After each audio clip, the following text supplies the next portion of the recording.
Hello, it's Willie from the Ozarks, and we're ready for the June 19th lesson, which is in A Course in Miracles Workbook for Students, Lesson 170. There is no cruelty in God and none in me. There is no cruelty in God and none in me. There's a prayer at the end, which we'll wait till the end when we read that, read the prayer. There's a little italicized part in the second paragraph I'd like to read. You make what you defend against, and by your own defense against it, is it real and inescapable? Wow, what an idea. Therefore, lay down your arms, and only then do you perceive it false. You got to step out on faith, don't we? All right, before we read the lesson, I want to go back and just see if we can get a little better understanding of what grace is from yesterday's lesson. By grace I live, by grace I am released. And even the lesson before that, your grace is given me, I claim it now. I just want to read a few of Jesus's words here. Maybe you can kind of get a better sense of how grace is that connection with God where you realize that everything is in harmony. At least that's how I would say it. And you remember that he says that we can't really even talk about grace because it's beyond this world entirely. But it's what the Course leads to. It's what the vision of Christ allows you to receive from God. He's the one that gives this grace. In lesson 168, he said, which was your grace is given me, I claim it now. His grace, his answer is to all despair, for in it lies the remembrance of his love. So we see right there off that grace and love are really connected. God's love, that incomplete connection that is constant, whether we're asleep or awake. His gift of grace is more than just an answer. It restores all memories the sleeping mind forgot, all certainty of what love's meaning is. Okay, so we see that grace restores us to this memory of what we forgot about what love is. God loves his Son. Request him now to give the means by which this world would disappear. And vision first will come, with knowledge but an instant later. For in grace you see a light that covers all the world in love, and watch fear disappear from every face, as hearts rise up and claim the light as theirs. What now remains that heaven be delayed an instant longer? What remains undone when your forgiveness rests on everything? So when your vision of Christ first allows you to, the vision of Christ will lead to this expanded vision of the real world that will then bring forth grace or knowledge. And it's when you see that everyone, not just yourself, but everyone around you is in harmony with truth, with love, with God. They may not be aware of it, but that doesn't mean that they're not doing their part perfectly. Your grace is given me, I claim it now. Father, I come to you, and you will come to me who asks. I am the Son you love. Well, that was lesson 168, which I know we reviewed it already, but I just want to get a really little better understanding. I thought about, God's riches at Christ's example, God's riches after Christ's example. That little mnemonic that helped me to remember it. Just this idea that after you've practiced the vision of Christ, grace, God's riches, his love becomes knowledgeable to you. You awake to it, and you see that it's always been, remember, this is the road without distance. We were already there. And we can see it in our brothers before they see it in themselves. But we can see it for them and make it real. In yesterday's lesson, 169, Grace is an aspect of love which is most like the state prevailing in the unity of truth. Okay, that's what I'm trying to say. For grace cannot come until the mind prepares itself for true acceptance. That's why we do our practices. Practice seeing with seeing the forgiven world. Be appreciative of it. Grace becomes inevitable instantly in those who have prepared a table where it can be gently laid and willingly received, an altar clean and holy for the gift. Grace is acceptance of the love of God within a world of seeming fear and hate. Okay, grace is acceptance of the love of God in a world of seeming hate and fear. Okay? For grace presents a state opposite of everything the world contains, that those whose minds are lighted by the gift of grace cannot believe the world of fear is even real. Grace is not learned. Remember, we don't learn grace. Now we can learn to practice forgiveness, and that's where we use miracles of changing our thoughts about what we thought were real.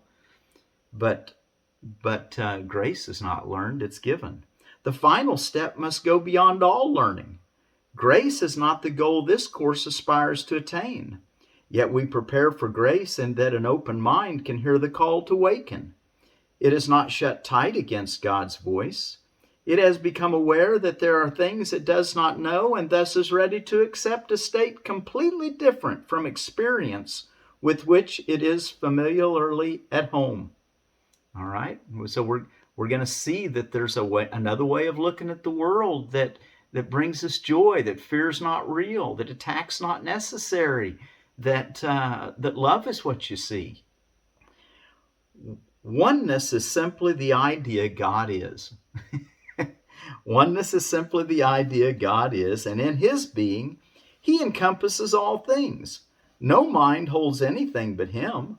We say God is, and then we cease to speak, for in that knowledge words are meaningless. There are no lips to speak them, and no part of mind sufficiently distinct to feel that it is now aware of something not itself. It has not united with its source. It has united with its source, and like its source itself, it merely is. So when this grace or this enlightenment experience is when you recognize that you're connected with everyone completely, in love, in goodness, in appreciation, in happiness, in joy, and peace. On in lesson 169, yesterday's lesson, grace, we have repeated several times before that you but make a journey that is done. For oneness must be here. That connection, that oneness. And that's grace. There is no need to further clarify what no one in the world can understand. We've got to leave the world to be able to understand this. And then not by death. Okay? Death doesn't accomplish anything. Get that down and remember it. When revelation of your oneness comes, it will be known and fully understood. When revelation of your oneness. So he's calling grace revelation of your oneness. What in the yoga tradition would be called samadhi. All right? Suffice it then that you have work to do to play your part. And what's your work? To see the forgiven world, to learn to appreciate everything, to see the beauty in everyone. Forgiveness is a central theme which runs throughout salvation, holding all its parts in meaningful relationship. The course it runs directed and its outcome sure. But now we ask for grace. And once you've been doing this, once you've been practicing forgiveness, now you can ask for grace. Of course, you could ask before, but you wouldn't have seen any need for it. Now you want to see the interconnection and be realizing that what is. Now we ask for grace, the final gift salvation can bestow. Experience that grace provides will end in time, for grace foreshadows heaven, yet does not replace the thought of time, but for a little while. The inevitable suffices. The interval suffices. That little while, that holy instant. It's enough to get us to let it. That's all we need to bring what we learned in the holy instant. And we saw the vision of Christ, saw that timeless holiness, and then we bring it back and we radiate the face of Christ and share it with our brothers. Well, that little interval suffices. It is here that miracles are laid, to be returned to you from holy instants you receive through grace in your experience to all who see the light that lingers on your face. What is the face of Christ but his who sent a moment into timelessness and brought a clear reflection of the unity he felt an instant back to bless the world? That was the verse that I got a little choked up on reading yesterday. That holy place that we can go in our silence. That's why I so encourage you to take those two extended periods of quiet for maybe 10 or 15 minutes and just be in the stillness, and then bring that quiet, holy place. You'll bring it back automatically in the way you live your life, and keep it alive throughout the day by your hourly remembrance of the lesson. That's what the lessons are for. Let's see. How could you finally attain to it forever while a part of you remains outside, unknowing, unawakened, and in need of you as witness to the truth? So your brothers and sisters need your truth. You need to verify it with them. You need to accept them as part of the holiness that you're encountering in your silence, in your quiet place. Be grateful to return. Be grateful. And I can't emphasize enough that you'll know that you're practicing forgiveness towards everyone or anyone when you can feel appreciation for them. So don't stop your forgiveness thinking you've done it just because you're not holding a grudge. Go on beyond that seeming, that's a step. But another step is practicing complete forgiveness, which sees appreciation, feels it, sees the connection. Be grateful to return as you were glad to go an instant and accept the gift that grace provided you. You carry them back to yourself. When you carry it back to the world, you're carrying it to yourself. Remember, as you give, so you receive. And revelation stands not far behind. Its coming is ensured. We ask for grace and for experience that comes from grace. We welcome the release it offers everyone. We do not ask for the unaskable. We do not look beyond what grace can give, for this we can give in the grace that has been given us. Our learning goal today does not exceed this prayer. Yet in the world, what could be more than what we ask this day of him who gives the grace we ask as it was given him? By grace I live. By grace I am released. By grace I give. By grace I will release. So through this grace that we received yesterday, or that we were contemplating yesterday, we're going to now extend it to the world. Okay, a little longer on our review, but let's go on to lesson 170 after I show you this plant. I showed you this one yesterday. The annual, or some people call it common ragweed. Let me get you, but today we're going to show you the great ragweed. But look at the common ragweed. See how small the leaves are? People with allergies seem to know this plant pretty good and, shy away from it. Particularly when it's in bloom and pollen everywhere. It makes a lot of pollen. But and I've heard that people that'll eat local honey will have an immunity or assist with that. Here's the great ragweed. It's the same family. The Latin for it is Ambrosia trifida, where the annual ragweed is, and I'm not sure how to pronounce it, but Ambrosia artemisifolia. So if I pronounced it correctly, that's the Latin. All right, so it has all the same general uses as people have used. It says, I read that it said that there's one guy that's eaten 5,000 seeds. The oil in them is actually evidently edible, and that there was So it said, talked about one person alive today, it said. And I thought, well, they make it sound like you're going to die if you eat ragweed seed. But I think that it's the seed is probably edible, according to what it doesn't appear like there's any toxins in it. Um, anyway, it's probably. I noticed it had a few more. This one had some more things listed than the other ragweed: menstrual complaints and digestive disorders, as well as all the other things I talked about yesterday with the annual ragweed. All right, but see the leaf difference? The big leaf of the giant ragweed. See how that big old kind of a three-lobed leaf. Anyway, so there's your annual or great ragweed. Lesson 170. There is no cruelty in God and none in me. No one attacks without intent to hurt. This can have no exceptions. When you think that you attack in self-defense, you mean that to be cruel is protection. You are safe because of cruelty. You mean that you believe to hurt another brings you freedom. And you mean that to attack is to exchange the state in which you are for something better, safer, more secure from dangerous invasion and from fear. Well, that's what we say when we attack, isn't it? How thoroughly insane is the idea that to defend from fear is to attack. For here is fear begot and fed with blood to make it grow and swell and rage, and thus is fear protected, not escaped.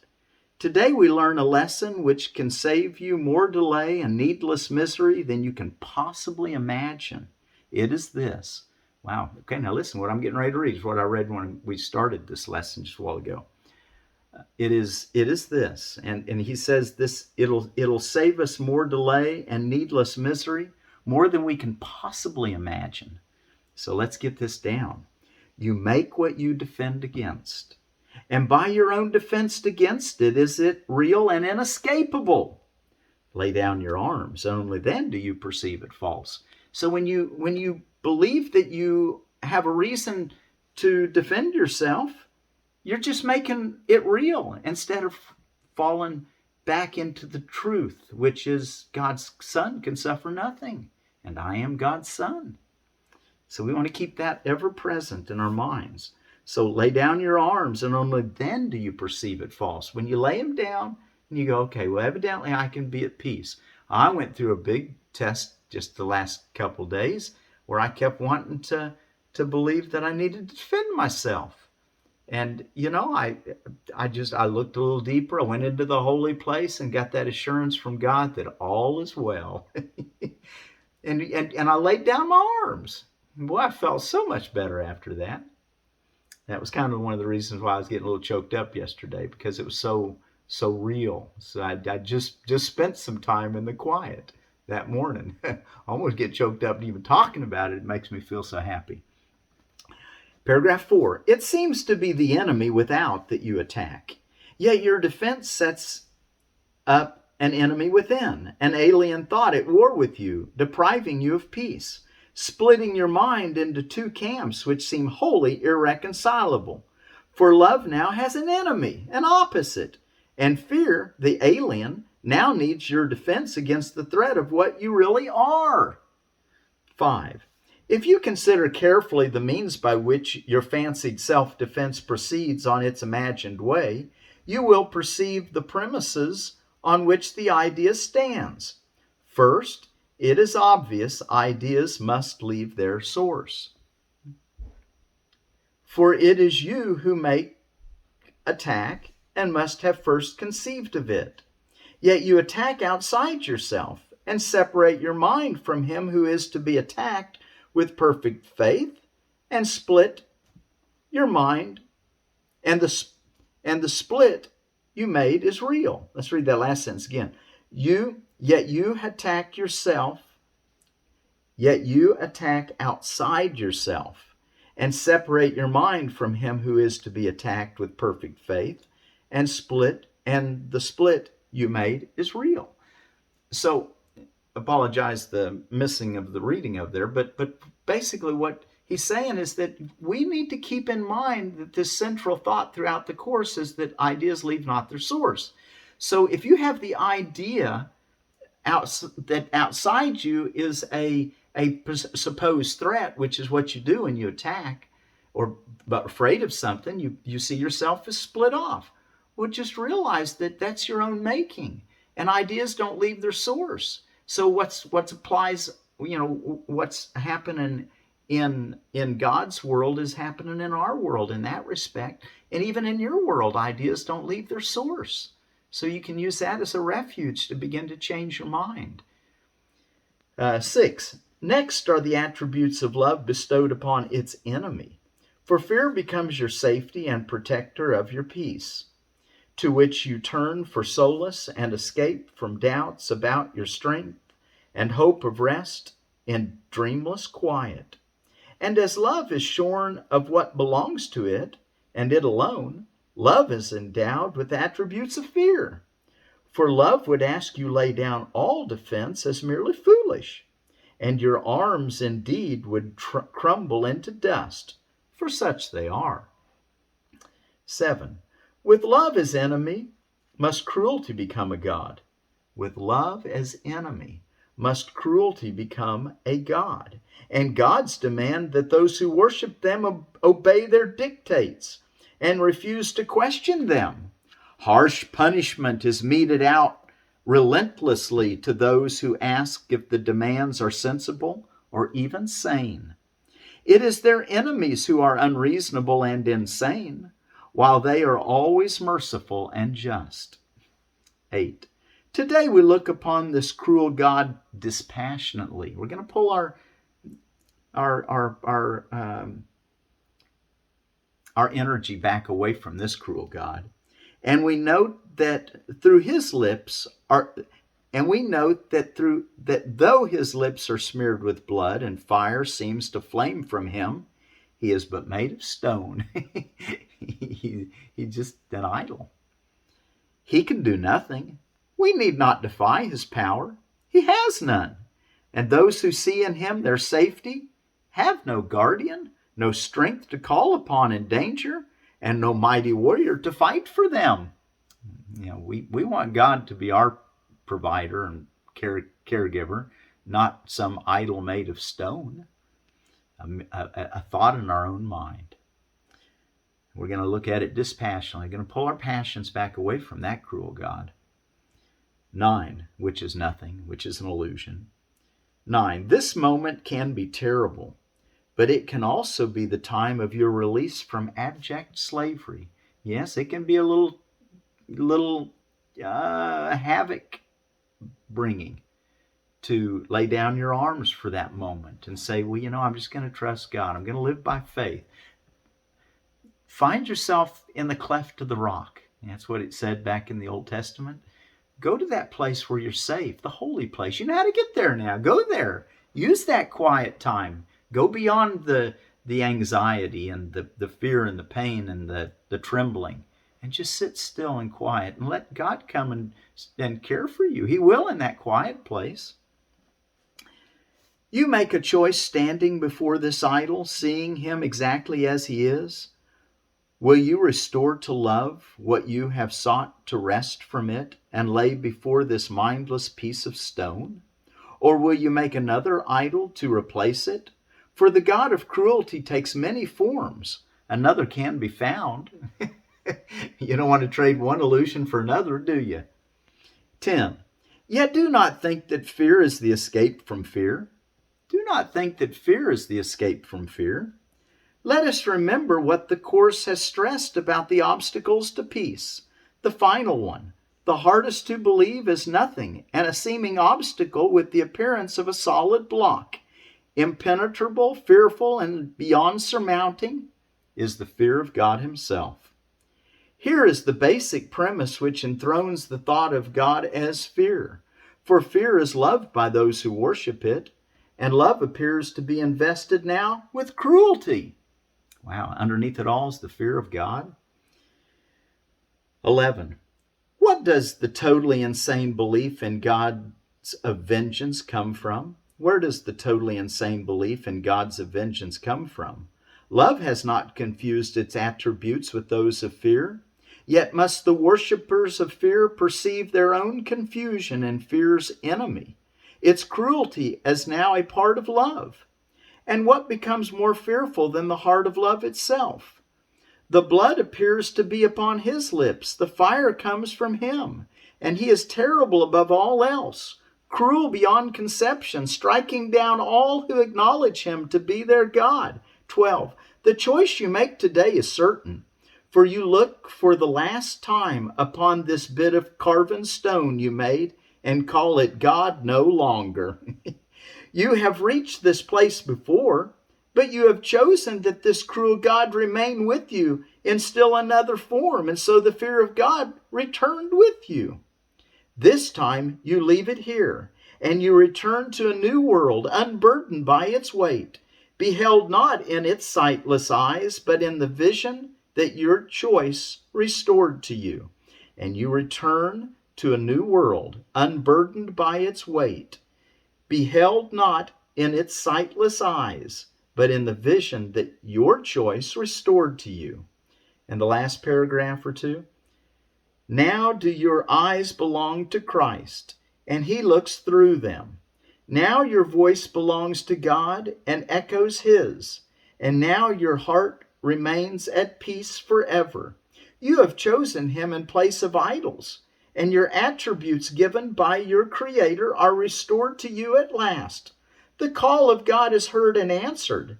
Now his fear made way for love, as God himself replaces cruelty. And the prayer, so this time, he says that we've been here before. This time we're going to choose the vision of Christ. We're going to lay down our arms. We're going to, in our defenselessness, our safety lies. We're going to use these ideas, and we're going to lay down that cruel God that makes us think that we have to defend ourselves and strategize ways to protect ourselves. We're going to let our trust be in God. And the prayer at the end. Father, we are like you.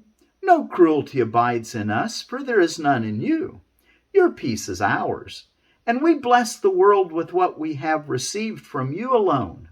We choose again and make our choice for all our brothers, knowing they are one with us. We bring them your salvation as we have received it now. And we give thanks for them who render us complete. Be sure to have gratitude for your brother. We give thanks for them who render us complete. In them we see your glory, and in them we find our peace. Holy are we because your holiness has set us free. And we give thanks.